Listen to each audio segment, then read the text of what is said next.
All right, guys, we're in the studio here in Chester County, Pennsylvania. We got my guest here, T. Wall, and today we're going to be discussing his life story about real estate development, rental real estate. T. Wall, thank you for being here. Glad to be here.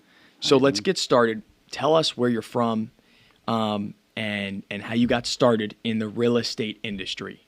Okay. Well, that's a long story, but we have a limited amount of time, so Yeah. I'll try to shorten it up.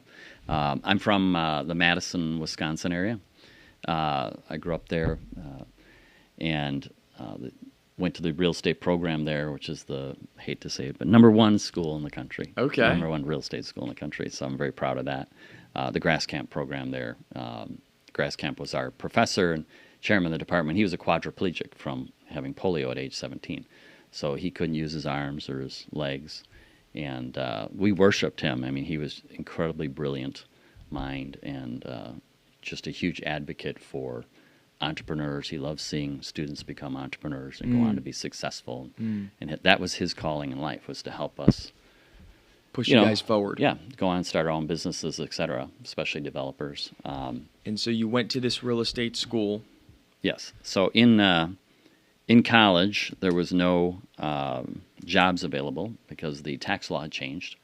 And so all the companies, all the real estate companies were laying off hundreds and thousands of people. So I was going to be graduating, in December of '89 from master's degree, and there was no jobs available. So before that, a couple years before that, you could see the writing on the wall. The economy was slowing down. The real estate development was slowing down because the tax law no longer allowed non-developers to take depreciation and deductions and offsets them against your salary. So doctors used to invest in real estate and completely shelter their salary. Yes. And you couldn't do that anymore. That's when they invented active income versus passive income. Right. That's when that was created. And in today's laws, you have to be considered a real estate professional in order to do that. Right. Okay. Exactly.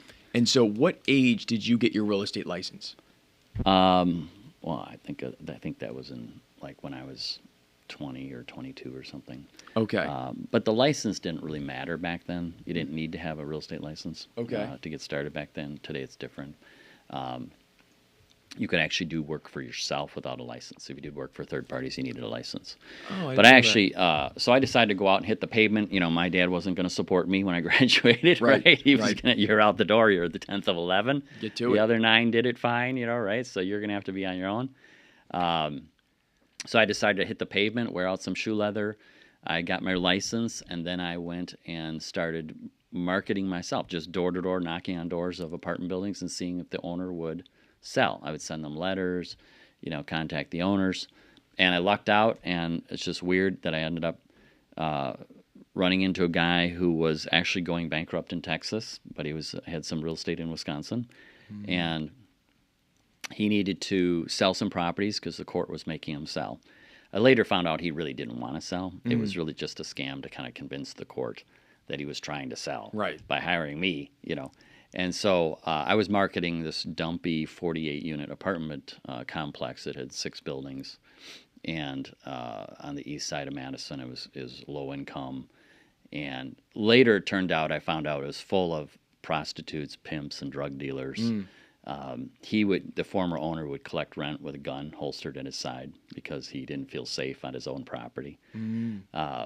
So I ended up buying that. Now, how did that happen? Yeah, let me dive into that. So you're marketing this property. You're how old at this point? I was maybe 24. 24 years old. How many units is this property? 48. 48 unit. You're dealing with a guy in Texas that's going bankrupt. Right. I believe you told me he would fly up once a month to collect rent in cash. Yes. Because if it went into a bank account, the banks could track that. Right. And the court would track that. Right. So he would collect it in in cash and then pocket it. You know what I mean? Right. Right. And he wasn't paying his mortgage. Right. So he's collecting rent and not giving the money to the bank. Right. So then, you're out there working the streets, trying to get this property sold. Yeah. It's probably over list, because the guy doesn't want to really get rid of it. Right. And at some point, the bank's asset managers reach out to you, and what do they start telling you? So it was an out-of-state bank, and they called me and said, "Hey, is this thing ever going to sell?" And I'm like, "Well, no, not at this price." And I told him I'm convinced he doesn't really want to sell. And on the phone call, and they didn't really know me. They knew I was a college student, and they asked me, said, "Well, would you buy it if we were to foreclose. And I remember specifically saying, well, I'm a college student. I only have a pair of skis and a bike. I don't have any money. And they said, well, that's okay. We'll loan you 100%. Wow. So this was in the days when you could literally get 100%. Before that, developers were getting 110% loans, where they would pocket 10% above value. So Because then the it cash switched flow was to, so heavy, or well, no, it was kind of part of the problem with the real estate industry was they were, pulling a lot of money out up front, and that's what caused some problems in the real estate industry. Okay. And that's why the tax laws were changed and the rules in banking were changed, so they couldn't do that. I see. So then it moved to you could do a 100% loan, without appraisal or anything like that. So I'm like, well, yeah, if you want to give me a 100% loan, sure, why not? Okay. They knew something I didn't know, though. They knew the real problems of the property. Which was the pimps and drug dealers and Yes. prostitution. Exactly. Okay, so and I didn't know that at the time. what did you pay for this 48-unit building? $1.1 million. Okay. And Which, probably today is 7 or 8 million, I guess. I don't know. wow. I don't know. Do you still own this asset, or you sold No, it? I sold it after 6 years, and Okay. I made 25% a year on my money. Okay, so you 24 years old, the Yeah. bank said, hey, Terrence, Yeah. let's get this guy, Texas guy out of here. We'll give you a 100% loan. Right. You purchase this asset. What did your next steps look like? Well, they foreclosed, and then I bought it, and the next day I'm standing there and thinking, what am I going to do now? And I needed to start collecting rent. So I started going door to door, introducing myself. Did you have a gun on Big you? mistake. Big mistake. No, I didn't have a gun. I'll tell you what happened, though. I started going door to door, yes. And the drug dealers were like kind of laughing at me, I'm not going to pay you. And then the prostitutes were offering their services in kind and tried to explain that, no, that wouldn't help pay my mortgage. I needed cash, Right. just like you do. Right. So I had to have cash, not services in kind. And I realized, oh, crap, I'm only going to collect half the rent here. This is really bad. I'm not going to have all the rent that I thought I was going to collect. Right. And fortunately, the mortgage would be covered by at least half the rents, so it wasn't like I needed 3/4 of the rents. You know what I mean? But I decided I needed to renovate this place. I needed to gut it and kick out all the bad people. There were a lot of criminals, and I lucked out because when I bought it, my sister, who was a police officer, and she happened to be, that was her beat. So she was the East Side police officer. This was her territory. That was her district. Her district. And she said, are you out of your mind? There's 500 police calls there in the last 3 years, You're out of your mind, But she called me one day and said, hey, meet us down there at 5 o'clock on Friday night, and don't ask questions. Okay, So I went down there, and there's 5 police cars lined up in the driveway. And they said, get in the front car, Get in the front car. And so I got in there, and I was there for at least 5 or 6 hours. Wow. And every time a tenant came or, went, I identified who it was. The officer called it in, got the scoop on that person. By the end of that evening, 1/3 of the tenants were taken away in handcuffs because they had outstanding warrants. So they were already criminals. They already had warrants, and they were hiding out here. Right. And so they were dragged off to the county jail. Good. At which point, then they started threatening to kill me. Oh. So I would get death threats. And How would you receive those? phone calls, there was no email at the time, or if I was out on the property before they got arrested, they were, But my sister said, look, criminals are like cockroaches. You turn the light on, and they run for their cover, right? They don't want to be. So if you turn the light on the property and you show them you mean business, they're going to run to somebody else's property. Right. They do not want to be in a place where the attention is focused on them. Right. And let them know that the police are involved. Let them know we're watching. You're there at 5 o'clock on Fridays. Exactly. And quickly I was able to get rid of them. I sent eviction notices to all the ones that went to county jail. I sent those to the jail and told them don't come back. And then I started renovating and cleaning it up and painting. Hired somebody and to do that on weekends and evenings. And I got in there. We tore out carpet. One unit was a hoarder. She had literally garbage up to the ceiling of the apartment. You walk through a little 1 foot Probably cockroaches You in know, this building it was, too. you had to put on a hazmat suit or something because Wow. it was bad. Is that what you did? Yeah, we put on masks and goggles, ski goggles. You know, it's Yeah. like it was bad. Shoveling that out of there. So we we got it all cleaned. You know, we got it all cleaned up over a period of, I think it was 2 years, and painted. We moved tenants from one unit to another after we renovated. Right. Kicked Raised out rents. the bad tenants. Yes, raised the rents. And then we brought in, as new tenants, we brought in police officers, you know, firefighters, realtors, you know, mortgage brokers, Nurses, stuff like insurance that. agents. Okay. Yeah. And so we got good, you know, middle income people in there. And it worked. You know, I was earning a lot of cash flow. Cellular phones had just come out, so they were the size of a brick, you know. Oh, wow. First phone was a bag, but the first one I bought was about the size of a brick. And you know, so I had that in my backpack, and I would do all the leasing and property management myself. So when I was in class, I was still in class, you know, in lecture, and I would get a call, and the phone would ring. There's no mute or anything at that time, right? There's Okay. no turning. So the phone would ring in my backpack, and my professor, you know, Mike Robbins, he thought this was a gas. He just thought it was hilarious that I would have a cell phone and I would be managing my own property in college. So he would stop lecturing. He said, Terrence, got a call. And so then I would take the call while everyone in class waited, and I would make the appointments for showing the apartment. You know, I'll see you at 6 o'clock tonight or whatever. And then I would hang up, and I'd think, okay, I'm done. And Mike would go, are you done? I'm yeah, I'm really done. And put the phone back in my backpack. But this became a big joke, you know what I mean? I that bet was the out there. class. Yeah. So at the end of the year, I remember at the end of the year, just to show my appreciation for him, I was in the last lecture of the year. You know, big, huge lecture hall, 300 seats. You know, I think half are occupied. And there was a knock on the door. You know, Mike is teaching, he's speaking, and there's a knock on the door. And he goes, and I'm just like trying to hold back my face. And he opened the door, and there's a pizza guy, and he had four pizzas. And without blinking an eye, he literally turned around and said, Terrence, I hope you got enough for all of us. He didn't even know, you know, right? He knew it was me. Right. So I'd called it in on my cell phone. And I go, see. yeah, I did. You know, and so he stopped lecturing. We all had pizza. That's what's At up. the last lecture of the year, yeah. So going back to this first So property. that's how we got started. Yeah, you bought this at 24. You got in there, got in, did the dirty work. I mean, that's how a lot of us start. Yeah. And then in 2 years, you got this property, you know, restabilized and rented out.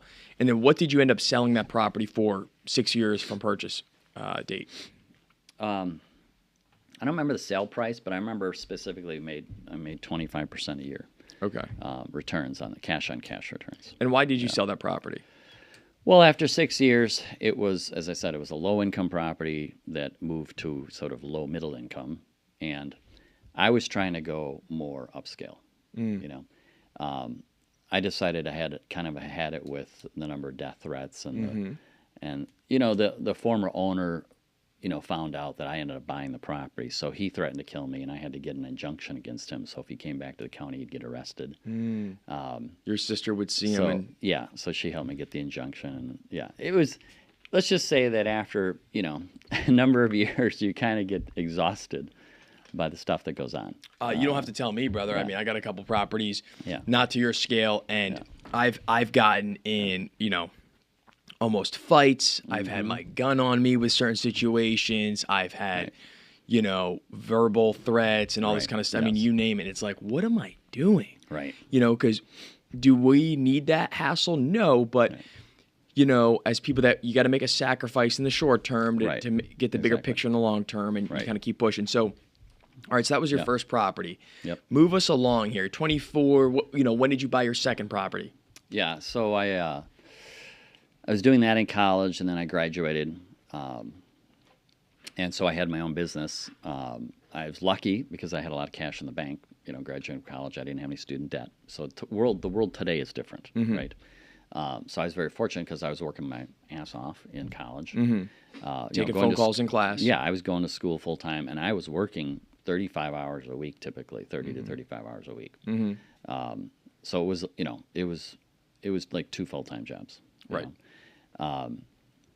And then it turned out, ironically, that this same guy from Texas, okay, during this whole process of the apartment and foreclosure and all of that, he had also owned the largest cattle farm in the county. And he needed to also make it look like he was selling that for the court, keep the bankruptcy court happy. And so I went and said, hey, why don't I try to sell this for you? And he didn't want to do that. This was after his death threats. Yeah, I don't remember when that was relative to when I got the contract for the property, but it was 141 acres. Okay. And he said, well, I'll option it to you, right? So he wanted some cash, but he wanted literally in cash, no checks or anything. So for $5,000, he gave me an option on this property, which, back $5,000 back then is probably, I don't know, $35,000 or something today. At least. And he gave me this option. I realized that this is just a scam so he'd get the cash. He didn't expect me to be able to close because that property was also $1.1 million. The option was for 1.1. Yeah, for the property. And in basic terms, what did the option look like? So it was, I would have a period of time, and I think it was 18 months, to acquire the property. You pay the option fee up front, but I acquire the property for, say, $1.1 million within that time period. So I had that time to do due diligence, planning, whatever I needed to do, rezoning, et cetera. And ironically, at the same time, my dad had a business, and he was in an old warehouse building. His business was an old warehouse building near our house. And he was growing his business and expanding, and he needed a new location to expand. So he hired me to go around the county and find him the right site, because you can't just pick out any site, right? It's got to have utilities, can we get it rezoned or not? Right. All of that. So I did a whole analysis over the summer and 60 different sites, and came back to him, with 3 recommendations. And one of those recommendations was a little hilltop on an interchange. So there's 3 interstate systems come together in Wisconsin at Madison. So 3 interstates converge. Right. And then they cross the state's major highway. So this is a major interchange for the whole region. Right. And so this is a site that I found on the top of a hill, and it was zoned for apartments, and the developer wasn't building, so I thought, well, this would be a good hilltop site for an office building. Right. And it's close to their plant, which was, a few miles away in another village. And so I presented that as my number 1 choice. And my dad took it to his board, and I told him, I said, now you got to be aware, the dog track law had just passed. So you could do dog track gambling, right, betting. And so a lot of developers were going out and proposing to build dog tracks around the state. Which are casinos. Yeah, effectively betting on the race, right? Oh, dog tracks, on okay. Dog racing. Okay, okay. So 6 of these ended up getting built. Wow. Around the state. And so I said, I know there's somebody who's secretly buying up the other interchange, the other corner of this interchange that you're looking over this across the highway. I think it's going to be a dog track, just so you know. And so he took this whole thing to his board, and he said, well, we love this site. We want to be here. It's perfect for us. But we're probably going to be looking over a dog track across the highway because there's some corporation buying up, the property out there, all the farms. Right. And one of the members of his board was the chairman of American Family Insurance. And that chairman, looked at my dad, John Wall, and said, well, John, it's not a dog track, but I can't tell you what it is. And of course, innuendo, he figured out that American Family Insurance was secretly buying up this land for a new headquarters. So my dad told me that, and so I got a contract negotiated for that site for my dad's building, and then just by, like I said, total coincidence, the other 4th corner of the same interchange was this property, this 141 acres that this Texan owned, who was going bankrupt, who needed to make it look like he was selling the property, who needed cash. And so I ended up getting this option on the other corner of the same interchange. And this was this option was before he brought it to the board or after?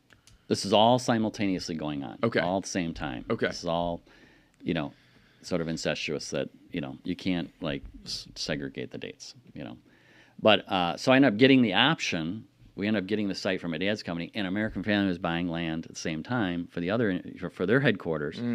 And so I ended up with a prime fourth corner of this interchange, right on the interstate, state's major highway, 2 minutes from the airport. Very traditional location for an office park. 140 acres? Yeah.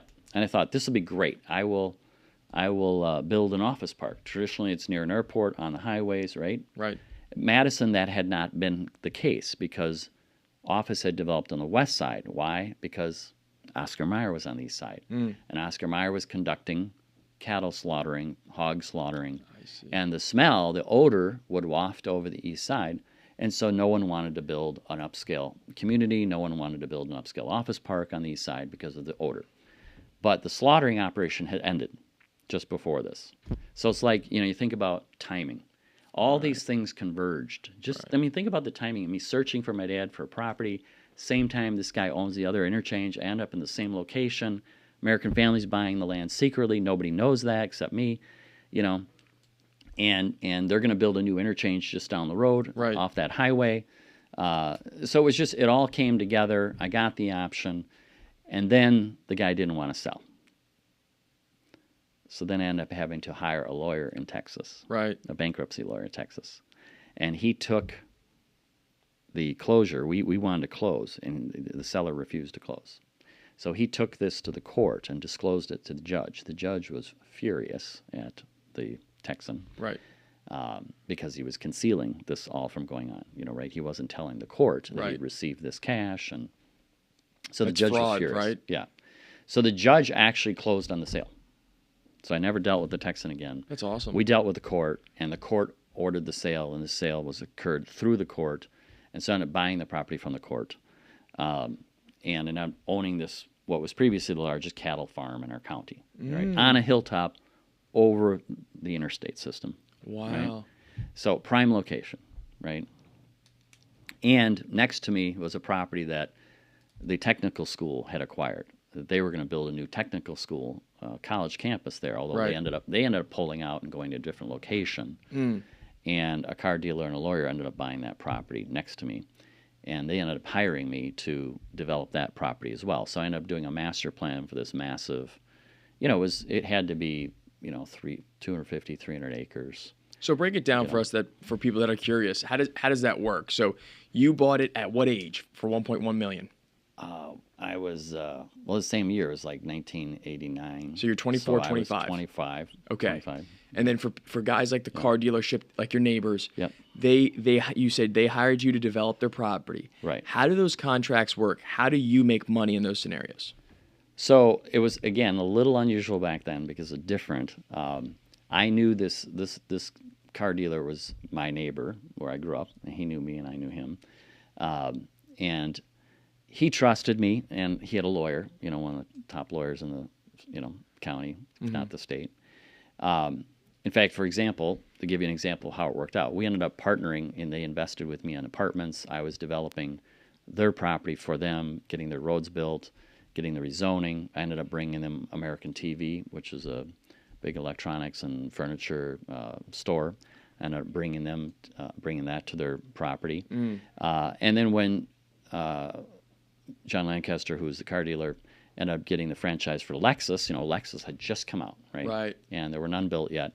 And he ended up getting that because he was the Toyota dealer. Right. And he couldn't acquire the property next door to him because he and the guy didn't get along. And the guy just wouldn't sell to him. So he ended up hiring me to be his secret third party type of deal. Yeah, red herring, whatever you want to call it. Right. And so I ended up negotiating to buy this property, which is going to become Lexus, which the guy didn't know. Not that it should matter. He wanted to get his price, and that's fine. Right. To give you an idea how things worked was John said to me, I went to him and said, well, I need you to put the money on deposit with this, with the title company. I don't know what I'm going to do because we don't want the guy to find out it's you at closing because he'll back out. What do we do? He said, that's okay. I'll just give you the $1 million. And you'll own it, and he'll be an investor. And I'm like, wait a second, we need to write something up. Like, no. He goes, no, I know where you live. Right. So he gave me $1 million, and I'm like, well, I put this in my account, which you wouldn't do that today, right? and nobody would trust you to give a broker $1 million, right? Yeah. So then I had the money, and I could turn it over to, to the title company, and we'd close on the sale, and I took title to the property. Who gave you the $1 million? The car dealer or the lawyer? The car dealer. Wow. Yeah. He was selling Lexuses back then, or Yeah. Toyotas, and no I guess. paperwork, just a handshake, and I know where you live. He'll make sure, when guys hand that type of money, they'll do stuff over that type of money. So he's a good guy. Going back to my question, you're working for these guys, developing. You're taking raw land and putting buildings on it. You're going from everything from zoning, architecture. Is that what you're doing or no? Yes, but first you have to go through the rezoning, the planning, the engineering. To give you an idea of what I kind of ran into a buzzsaw with the city planners, because there's this interchange, right, and we're right here. And the mall, the regional mall, was here on the other side, so we overlooked that. But the planner said, I asked him, why did the roads go like this and circle around and come back, in the city plan? Yeah. And his answer was, well, because we're never going to develop beyond the interstate.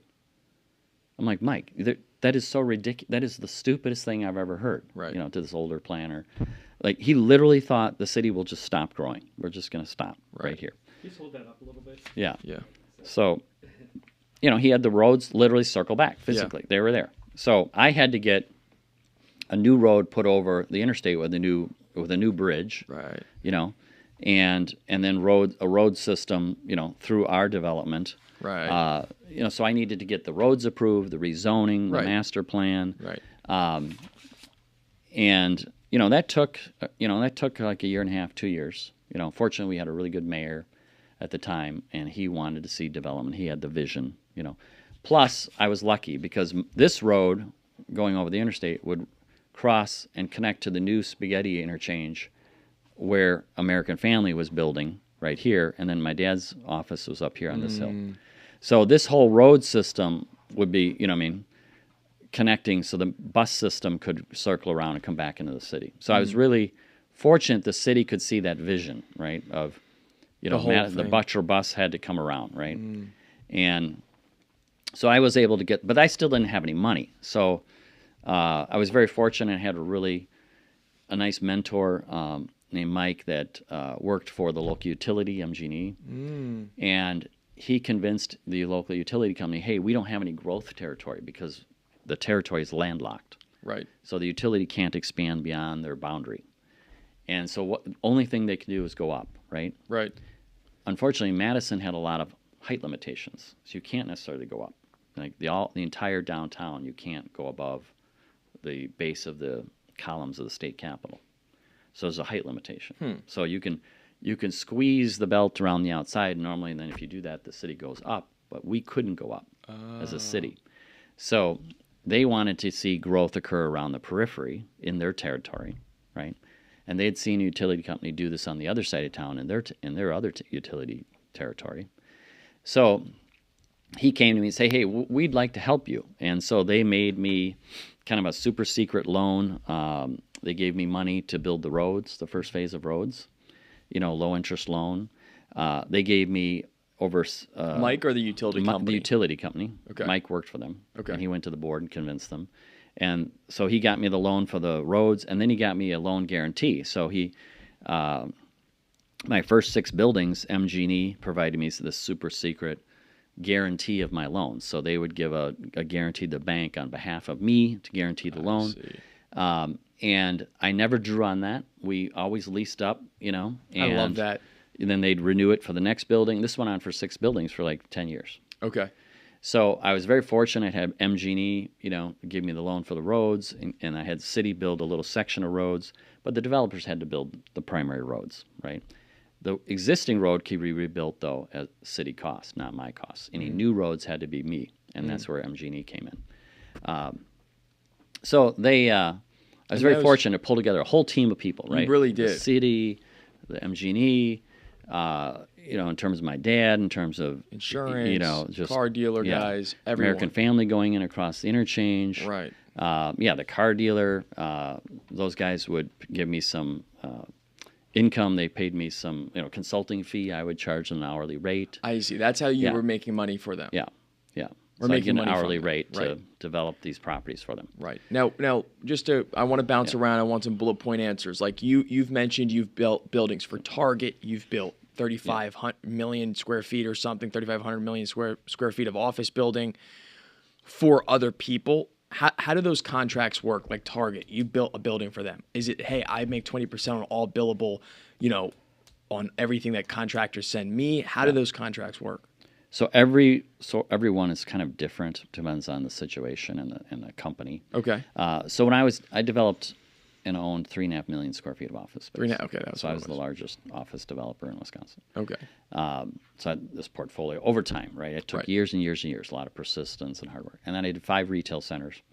And I started with Target. The reason was because Target came to the west side, and any store that comes to Madison goes to the west side first, and I knew they would come to the east side because they had to have 2 stores in our market for economies of scale, for marketing, splitting up their advertising costs. So I bought the lean farm. So I got a lean farm under contract. It was the only place that Target could go, and was on the other side of the mall, in the same quadrant, of same area that I was developing.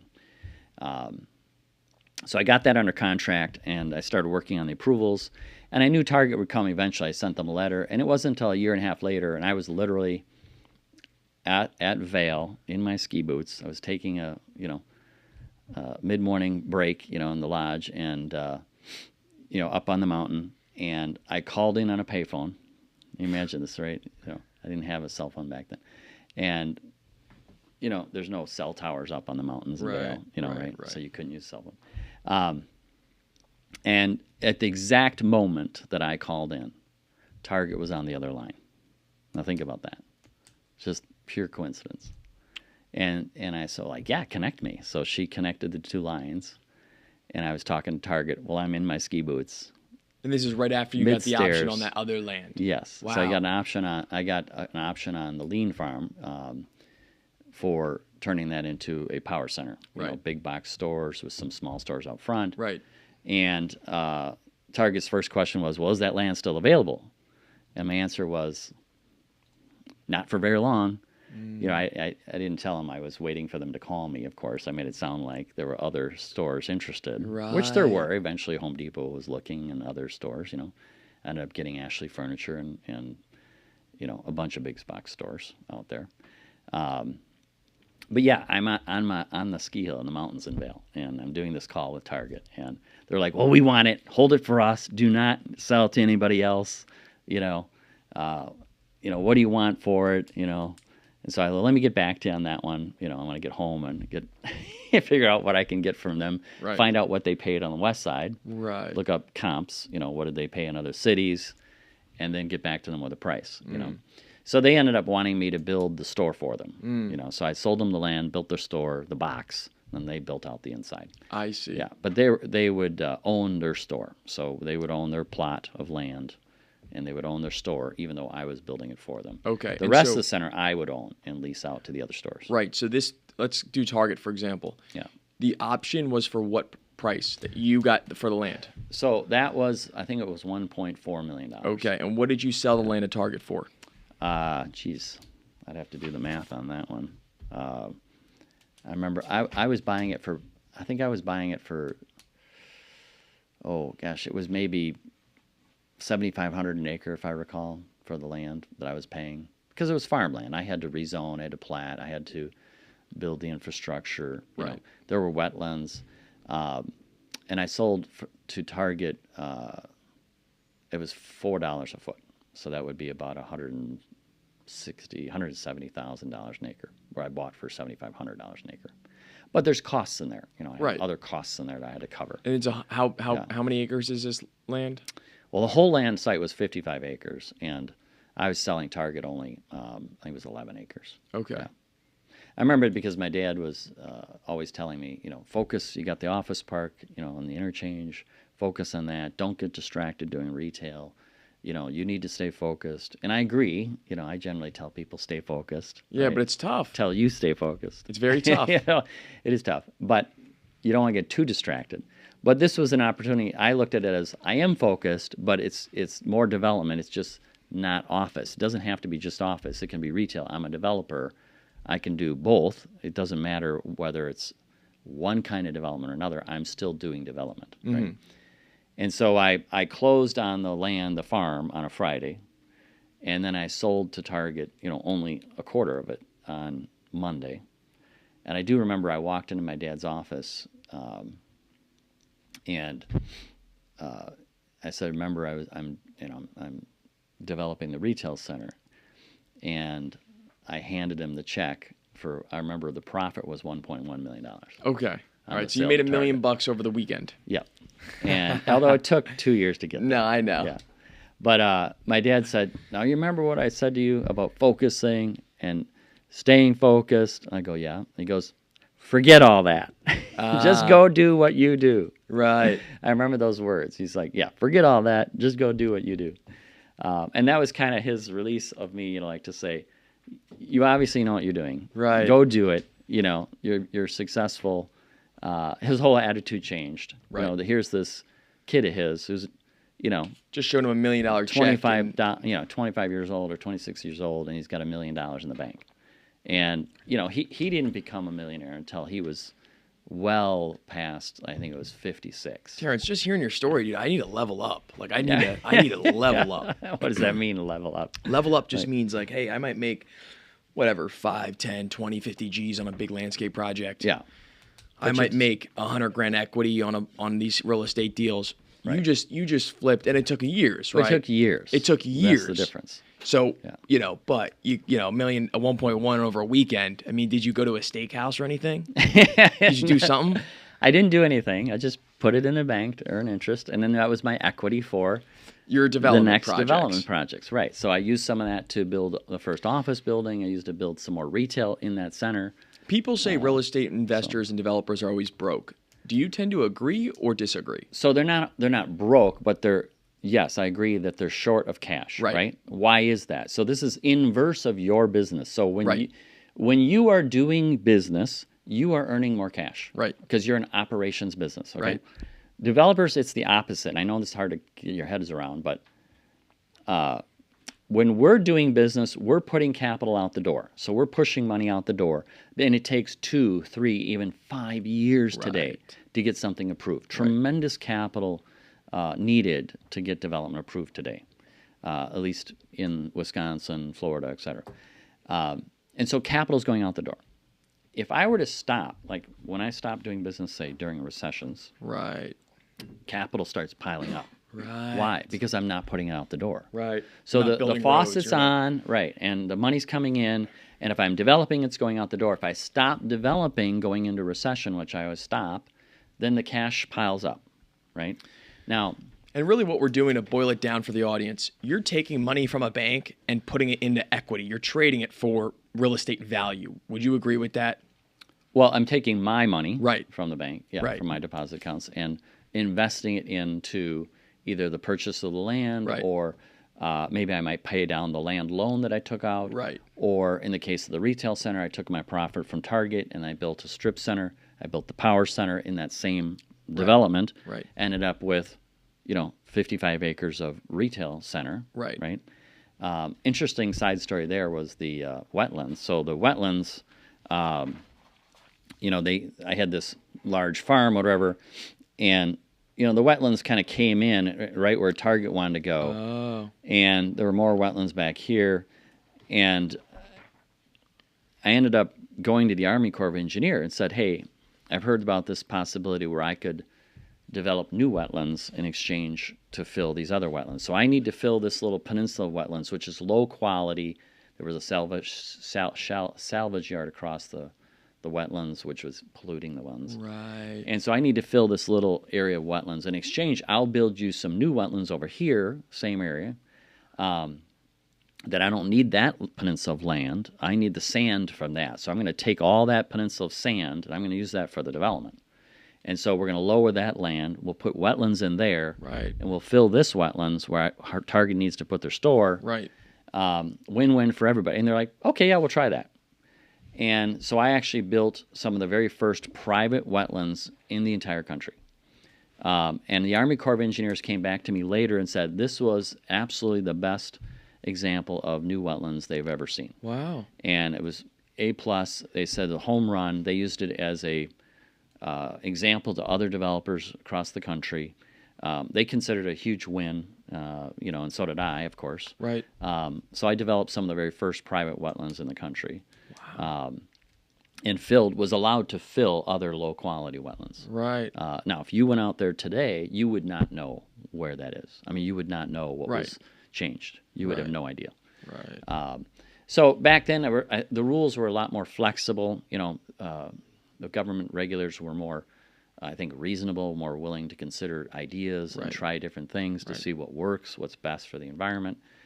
Today, not so much. Right? There's so much red tape in today's so market. Much red tape. It's crazy, and costs have increased, obviously. Right. Okay, so let's keep moving this ball forward. Yeah, right. We want to go from 24-year-old Terrence, in a police car, kicking out pimps and prostitutes to today. To today, right? You're a real estate developer, asset manager, right? Yeah. And how many millions of assets do you have in dollar-wise?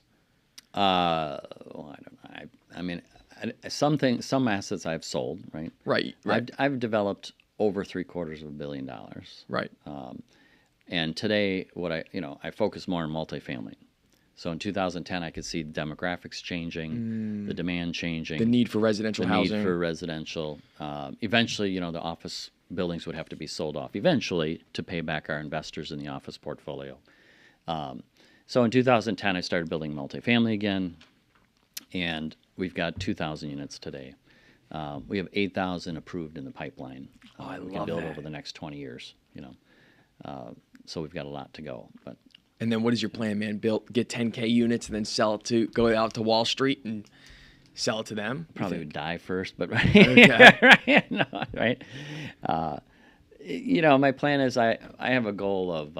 You might get a couple calls from this podcast. Wall Street might be calling you. Seriously. Yeah. Right. Well, I want to get a portfolio such that there will be some cherry picking of assets. Well, I'll sell those on occasion, right? Mm-hmm. And I'll take my profits from that, and then I'll reinvest to buy out the investors on these other assets that I want to keep. So some will get sold, recycle those investor dollars, but recycle my dollars, put them over here, and then I'll own up 100% of those assets. Right. And then, as that portfolio grows, yes, the estate plan is someday when I pass away that, all the assets will have to be sold, within a couple of years. And those monies will be going to fund a foundation. So the foundation will, what I want it to do, I actually set up two foundations. One is the Wisconsin Foundation, and I own that name. And I want it to do public things. Like I built a town square in our city of Middleton. And so I would want this foundation to go out and help small communities around the state recover and build. And then the T. Wall Foundation is going to be different. It's going to be more for like conservative values, helping promote the Constitution and conservative values. Maybe I want to build a school, conservative school in Dane County, our hometown, and have it focused on family ownership. So in other words, when children of the family business are growing up, what is the mom or the dad who are working in the business? How do they transition to the next generation? Who did they pick of their children to do that? There's been a lot of mistakes I've seen being made. And so how can both generations work together? And nobody's teaching them how to do this. So I want a school that, teaches you all the fundamentals, but also focuses on family business and family ownership, family, managers of businesses and their children. Terrence, that is so needed in today's market. Number one, because the baby boomer generation owns all the businesses, owns all the assets, and the millennials, they there's an opportunity for what you just explained. Obviously, that. And then number two, I feel like Wall Street is owning everything. Yes. And it's different today. You have this perspective even more than I do, right? I got started 10 years ago. I'm only 24, but I look at this stuff and be like, man, it'd be tough to start in today's world. It is. And I can't. What do you think? You probably think the same thing. Yeah, it's extremely difficult today. I was lucky, right? I was able to get a 100% loan. You can't get that today, right? Right. I actually got started in technology. So I was the first IT consultant in the state of Wisconsin. So I was doing consulting as a high school kid and a college kid. Wow. So I had $50,000 in the bank, in college. When you as acquired that property? As a freshman, sophomore, before I even acquired anything. Yeah. Right. Because I was, when my friends were earning $3.50 an hour, which was the minimum wage, I was charging $55 an hour. So I was charging 15 times what they were earning, right? Right. And the reason was I was teaching, literally banks were my client, developers, accounting firms, Nicolay Instrument Corporation. I did some programming for them. CUNA Credit Union. I did teaching their employees how to set up and get computers. So I would buy the computers for them. I would wire them up, put in the network. I'd wire. I'd go into their offices at night. I'd be in there till 2 a.m. wiring their offices through the ceiling. In high school. In high school and college. Yeah. So That's amazing. Then I would hold classes. So I'd have 25 people in a class. I'd teach them how to use, WordPerfect or Lotus, spreadsheets, the basic stuff, right? We laugh at this today. But I was teaching these adults who are twice my age, how to use the computer, how to use the software, how to set it up, Did you have an LLC back then? No, I was just myself. It was just my they'd send you a consulting business. Yeah, I would send them out. I had an invoice that I made up on the computer. So in fact, the interesting sidebar story was in programming classes at the UW, because UW was one of the 7 universities that helped start the internet, and in programming class, you had to go down to the lab, the computer lab.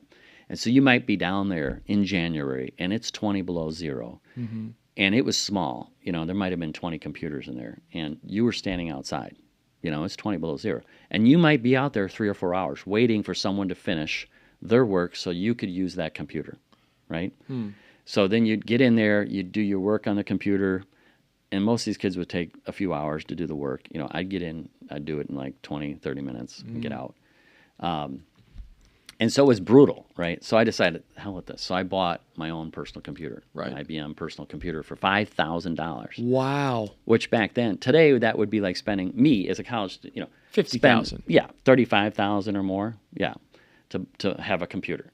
But once I got that computer and a modem, I set it up in my bedroom, and the TAs really liked me because I was doing well in class, in the computer classes. That was my forte, is not doing so well in calculus class, right? But so they gave me a little secret, which was the phone number to the mainframe of the UW. Okay. So I was able to. So this is pre-internet. This is kind of like the precursor to leading up to the internet, which was I programmed my computer. I wrote a program so that my computer could just continuously dial. I'd go to bed, and then I had an alarm programmed, so when the computer connected to the university mainframe, the alarm would go off, and then it would wake me up. I'd get up, I'd do my computer work, do my programming, literally in 20 or 30 minutes, it'd be done, and go to bed, Oh. And the other students would come to class like, where were you? How come we didn't see you at the computer lab last night? Oh, yeah, I was there. You probably so I was Batman sworn to secrecy. Yeah. And never to give away this phone number, to telling anyone that I even had it, because he was sticking, his neck out, giving this number to me, because you're not supposed to have this number to get into the mainframe. Man. Right? So I was, had this computer, and I was learning a lot, right, doing all of this.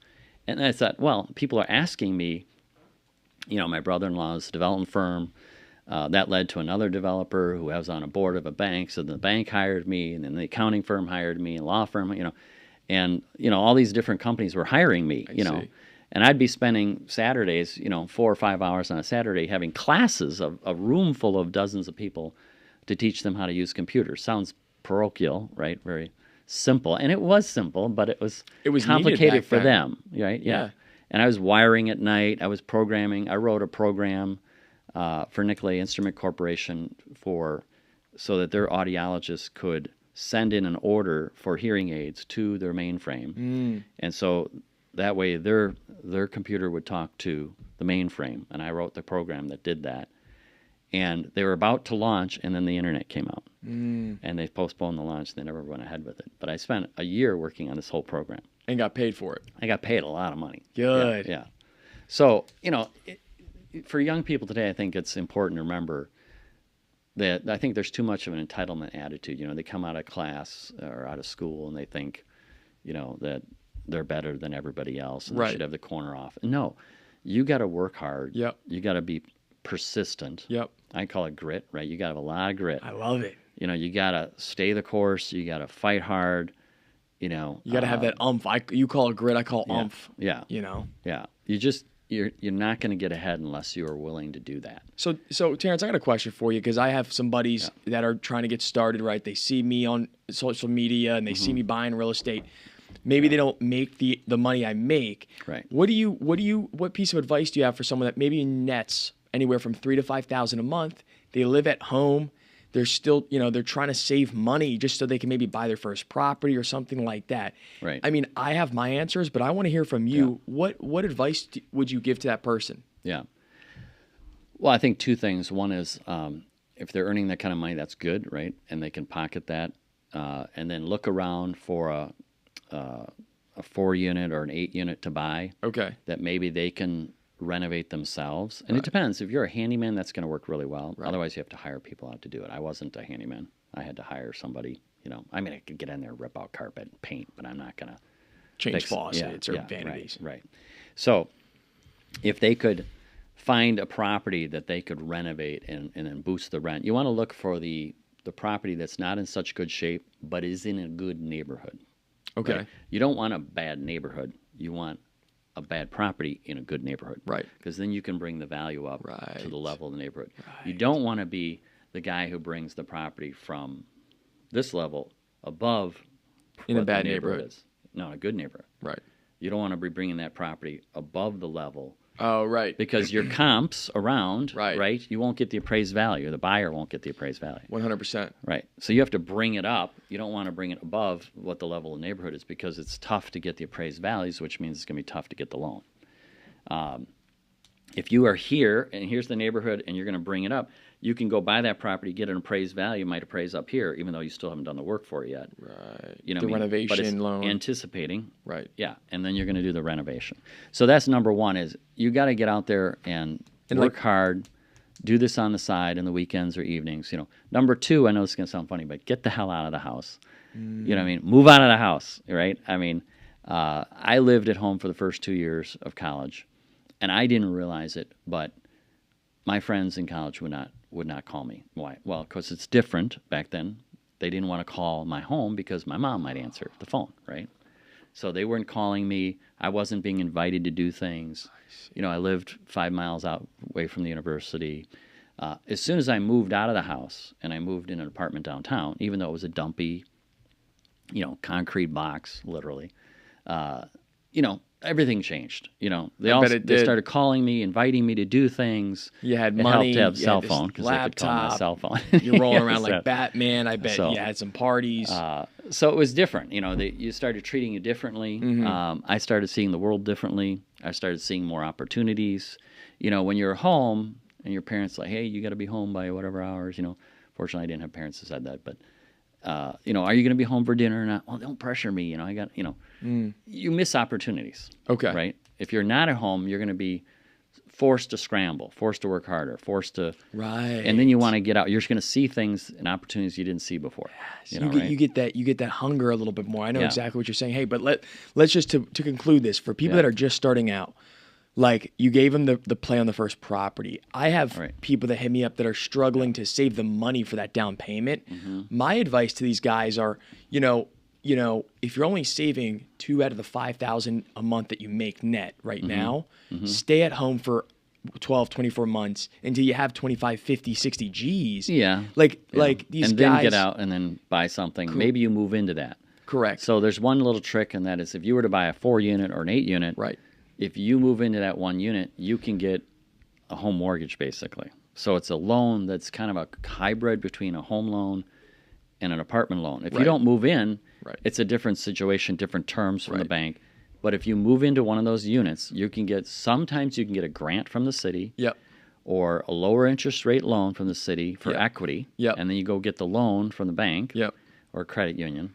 So if you move into that first unit of that building that you're buying, it's a different classification Right. under the lending standards. So it gives you a leg up. Right. If you buy a 4-unit in today's market, a 4-unit is considered residential. Yeah. You can put Right. as low as 3.5% down, or you can go conventional loan and do 5% down. Yeah. And it's a little bit better interest rate. Yeah. So less down payment, Right. lower interest rate, and Right. many times you can get a grant from Right. the city. They have grants for this stuff. You'd have to look exactly. Certain cities and states have grants. And my biggest thing is, like, I think guys, that might be watching this podcast thinking, all right, well, like, how am I supposed to go from a W-2 to, owning tens and millions of real estate? I think it happens. You Over build. time. It happens over time, and you build momentum. Yeah. The first 2 years, your only task should be to save cash. Yeah.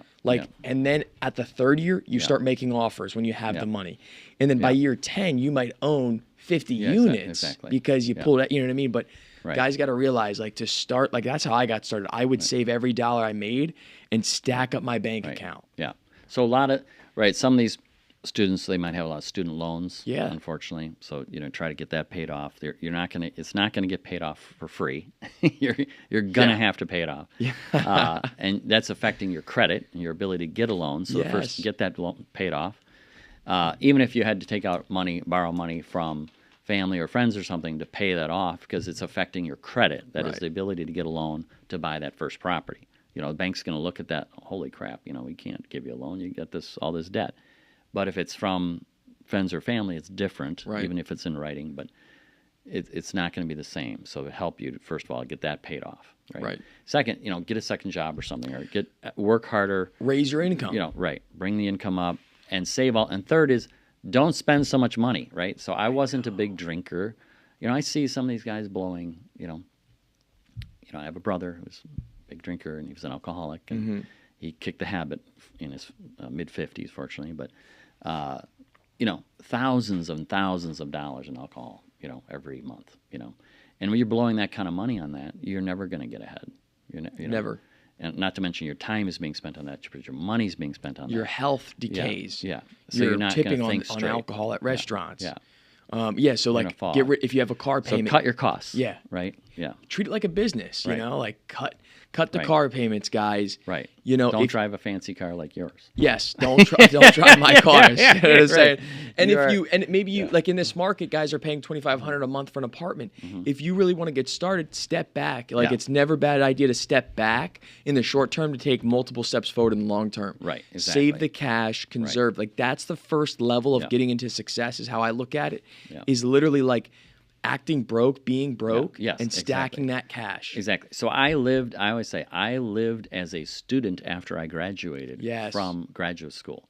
So I continued to live in the same exact apartment that I lived in. I continued to, live downtown. I lived, I did get a Jeep eventually, but it was not that expensive. It wasn't a big fancy car. But and you had income, you had assets, and I had income, income, all this stuff. Right? Same here. Different than if I had moved to, I see some of these young people today. They move to a very expensive apartment, very fancy.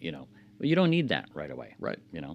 My brother, came to me once when he went from being a banker to buying a concrete supply business. So it was all the parts and materials, tools for concrete contractors. And, he was driving around in a big fancy Lexus. Now, admittedly, he had bought it used from his father-in-law. So it wasn't that expensive. But he would show up as a third-tier contractor. So you got the general contractor, then you got your first-tier contractors, your plumbers, electricians, etc. Right. And then the third tier is the guys who are supplying the first-tier contractors. So he was a, third-tier contractor, and he's driving around in this big fancy gold-colored Lexus, and showing up at the contractors, offices, and I'm like, dude, you got to get rid of that. I don't care if you're saving money. You need to get a beat-up pickup truck. Right. You know what I mean? Well, that's or what at least I'm currently a pickup in the process of doing. Yeah. I mean, do not be showing if you showed up in that vehicle to my office, the first thing I'd be thinking of is, I'm paying you too much. I'm going to negotiate your contract down. Yep. Because clearly you're making more money than me. So, you're going to go like this and be like, Chase, why are your snow invoices like this? So high. Yeah, exactly. Like, cut that 20%. Terrence, the insurance on my Cybertruck is $6,000 a year. Ouch. You know what I mean? Well, as it should be because of all the vandals. Oh my gosh, it's crazy. Just the keying of the side of the vehicle alone. Well, I almost got hit the other day by the guy coming at me with his truck and his middle finger. Well, remember the two people last night? Yep. When we were all going out with your friends for dinner. Yep. They gave you the middle finger when we drove by in your truck. That's why I said I don't want to ride in your truck. I wanted you to get the Jeep. experience. Oh, jeez. Anyways. Okay, so. But yes, you don't want to show up. I used to show up to act the when part. I was trying to buy the farm from the farmer, right? I had a 2-year period where I had a lease on a Hummer H2, right? Huge mistake, right? I would show up in my Hummer H2 and they would just look at me like, okay, it's over. They weren't going to sell to me. And then the next developer literally be driving in the driveway as I'm driving out, and he'd drive in his pickup truck, and he'd get the deal. And I realized what the hell was happening was I need to get rid of this truck. I need to get a pickup truck. So I did. I got rid of that Hummer, and I got a pickup truck. And then I started getting deals with the farmers to buy their land. I'm going to do that. So you kind of have to look the appropriate part. Yeah. Now, when you went to Banks, did you wear like a suit and pull up with the Hummer? Yes, and they thought it was hilarious, but they so what happened, I'll tell you what happened. A lot of weird stuff happens to me, but I had some bankers come up from Chicago, and I had the Hummer H2, and I thought this would be great. I'm going to take them off-road. I'm going to go into the farm field, and I just bought the property, and I was trying to get money for the first building, and so I get them in the Hummer, and they said, this is great. We're four-wheel drive. We start driving across the farm field, and I was going a little fast. And all of a sudden, the thing plunges into a ditch. I mean, literally, it was 45, 50-degree angle, bow down in this 5-foot deep ditch. And we had to climb out the back doors. I couldn't get the front doors open. All the bankers in their suits and their fancy shoes had to climb out the back doors into the farm field in the mud. The back tires are up in the air, And I'm like, I told them, and I said, no, and they said, as soon as they got out of the door, they got out of the Hummer, they go, this may affect your credit rating. That was the first thing. Of course, they're joking, but, and we're all standing there dumbfounded. I'm dumbfounded because where did this trench come from? Well, my staff had dug the trench the week before for drainage and didn't tell me. Oh my and I'm used to driving around this farm field all the time, right? And they never told me. So I drove into this 4 or 5 foot deep hole, trench. And I had to get a tow truck to get it out. Oh, I bet you probably hurt the truck. But maybe you could have spun it. I would have spun it and said, guys, we're already ahead of projects. We're getting drainage done here. We're getting ahead of schedule here. I don't remember if I ever got the loan on that one. But the point is, don't overdo it. Don't do the Hummer thing. Don't do just drive an old pickup truck and, be humble. We had an intern that I hired, and before I took down this building in downtown Middleton, this intern would drive a Cadillac, this fancy brand new Cadillac to work, and I didn't know it was his. And he'd park it right smack up front in the front space, right in front of the door to the stairs to our office.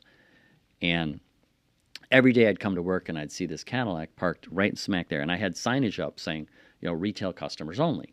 So, and I knew it was sitting there for, a number of hours. I knew it wasn't a retail customer. I couldn't figure out whose Cadillac it was, right? But it drove me batty. And, of course, he'd back it in. So then the trunk would overhang the sidewalk and block people from walking, And it took me a long time to figure this out.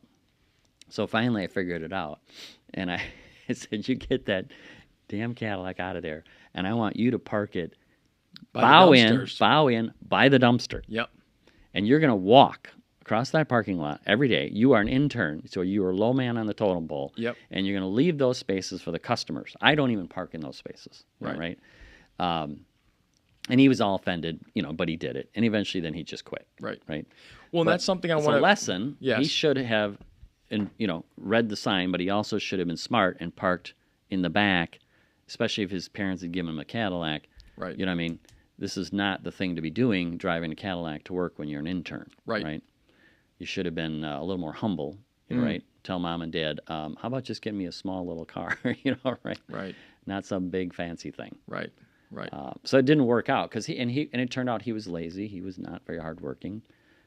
We're gonna get into this hiring and firing on the next podcast because I'm so passionate about this. I'm really just getting into my air of being, Yeah. like I'm just learning about leadership a lot, Yeah. and I'm super passionate about learning more about it. So we're going to get into that in the next podcast here. T. Wall, thank you again for being a guest on the CMG University podcast. I think we got a lot of value to the audience. If you guys have any questions for us, comment them down below, and we'll make sure he answers them.